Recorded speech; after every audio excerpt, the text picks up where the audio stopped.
Welcome to Aero Guide.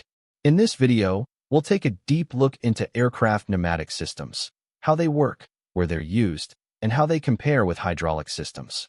From high-pressure systems used in older aircraft like the Fokker F27 to modern medium and low-pressure pneumatic systems, we'll explore every detail step by step. In the past, some aircraft manufacturers equipped their aircraft with high-pressure pneumatic systems, operating at around 3,000 psi. One of the last aircraft to use such a system was the Fokker F27. These pneumatic systems operate a lot like hydraulic systems, except they use air instead of hydraulic fluid to transmit power. Pneumatic systems are commonly used for aircraft brakes, opening and closing doors, driving hydraulic pumps, alternators, starters, and water injection pumps, and even operating emergency devices. Both pneumatic and hydraulic systems use confined fluids to transmit power. Confined simply means the fluid is trapped or completely enclosed inside the system. The term fluid refers to any substance that flows. This includes liquids like water and oil and gases like air. However, there's a key difference between them. Liquids are almost incompressible. No matter how much pressure you apply, a quart of water still takes up roughly a quart of space. Gases, on the other hand, are highly compressible. A quart of air can be squeezed into a space as small as a thimble. Despite this difference, both gases and liquids can be confined and made to transmit power efficiently. In high-pressure systems, air is stored in metal bottles at pressures ranging from 1,000 to 3,000 psi, depending on the system design. These bottles usually have two valves: a charging valve, where a ground-operated compressor can be connected to add air to the bottle; a control valve, which acts as a shutoff valve, trapping the air inside until it's needed. Although the bottles are lightweight, high-pressure systems have one main disadvantage: they cannot be recharged during flight. That means the operation is limited to the amount of air in the bottle. So these systems are typically reserved for emergency functions, like extending landing gear or applying brakes if the main system fails. However, some aircraft include air compressors to recharge the bottles in flight, extending their usefulness. Pneumatic systems share some similarities with hydraulics, but not all components are the same. They usually do not have reservoirs, accumulators, or engine-driven pumps like hydraulic systems do. Still, they have their own unique components to regulate and control airflow. Let's look at the major ones. Some aircraft are equipped with permanently installed air compressors to recharge air bottles automatically. Compressors may have 2 or 3 stages of compression, depending on the pressure requirements of the system. Relief valves protect the system from excessive pressure. They act as safety devices, preventing high pressures from bursting lines or damaging seals. Control valves are essential components in pneumatic systems, used to manage the direction and flow of compressed air. The example shown here illustrates how a control valve operates in an emergency air brake system. The valve consists of a 3-port housing, 2 poppet valves, and a control lever with 2 lobes. When the valve is in the off position, a spring keeps the left poppet closed, preventing compressed air from flowing from the pressure port to the brakes. When the lever is moved to the on position, one lobe of the lever opens the left poppet, while a spring closes the right poppet. This allows compressed air to pass through the valve body and into the brake port, applying the brakes. To release the brakes, the control valve is moved back to the off position.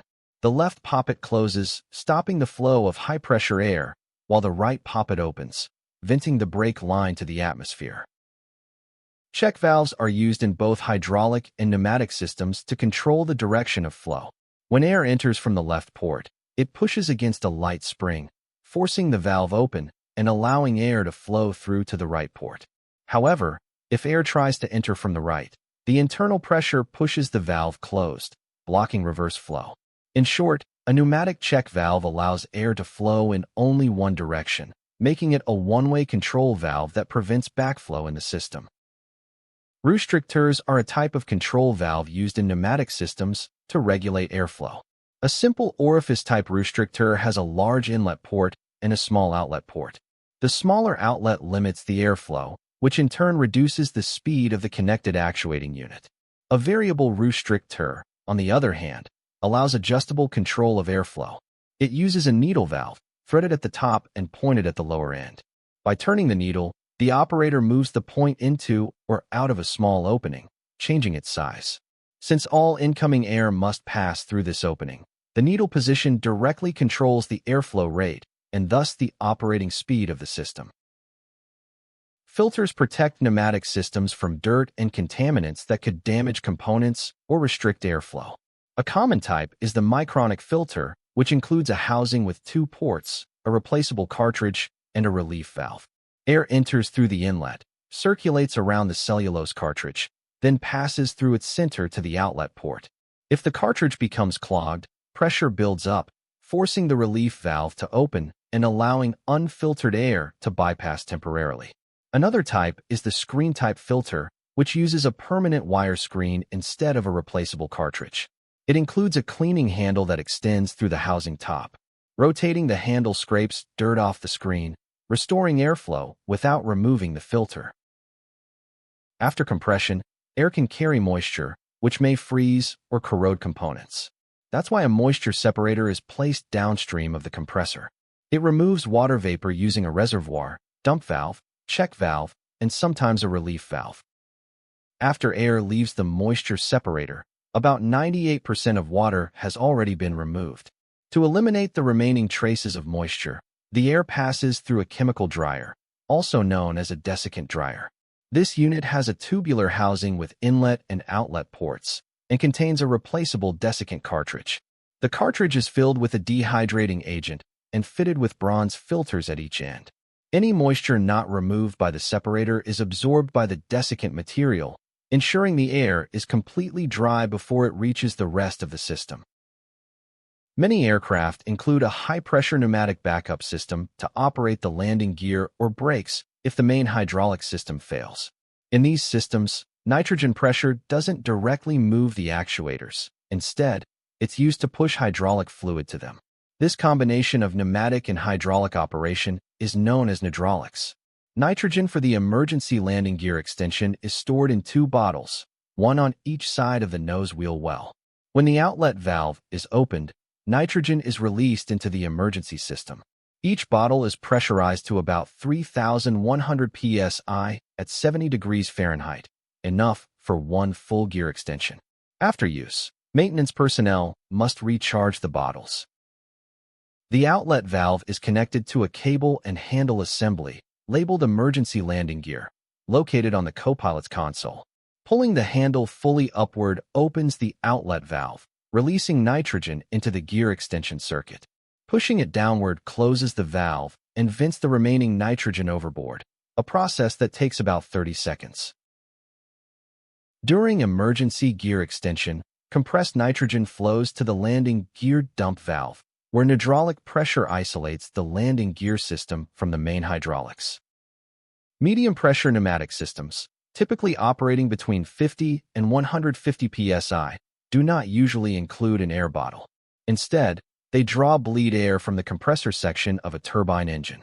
This bleed air is used for engine starting, engine and wing de-icing, and sometimes to power hydraulic systems through an air-driven hydraulic pump. It also serves to pressurize hydraulic reservoirs in the aircraft.